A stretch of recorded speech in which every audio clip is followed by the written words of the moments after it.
What's up, Doc? This is Pete LaBeouf for video reassessment 1 for chapter 16, and this is problem 95 out of the textbook.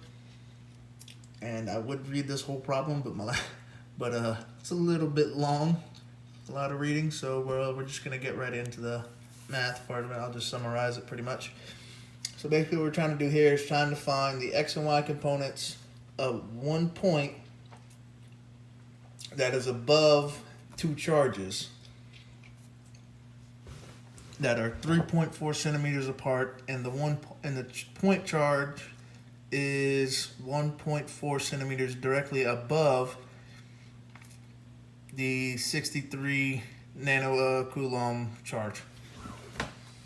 So we're going to start out by finding the x component by using this lovely little equation right here.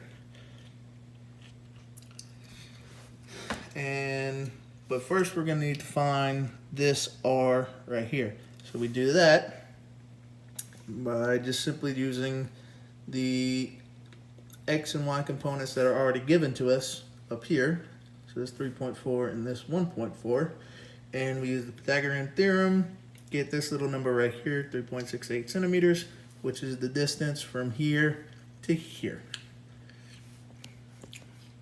After that, we need to find this cosine theta, because for this equation, in order to find just the x component, we need to multiply this equation that I cannot remember the name of for the life of me.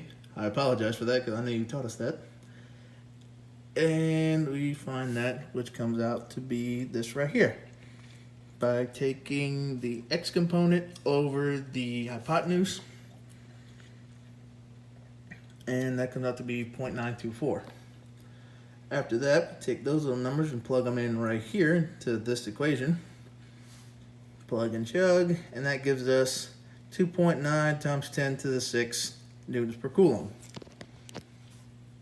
So after that, we go to the y component. The y component takes a little bit longer because it's broken up into two parts, because you need both the y component for this charge and then looking at the y component from this charge.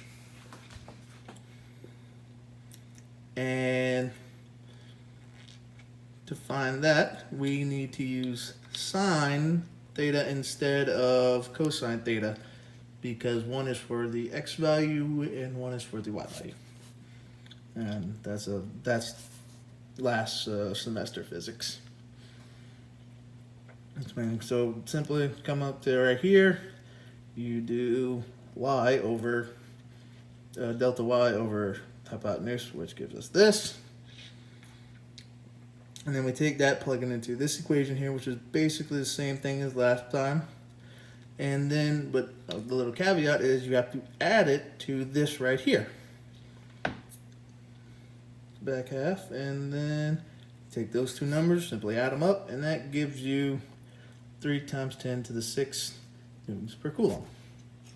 And that's pretty much it for this problem. Not the hardest problem, but still pretty challenging for me to figure out. And hopefully this looks a little bit better than it did on my exam.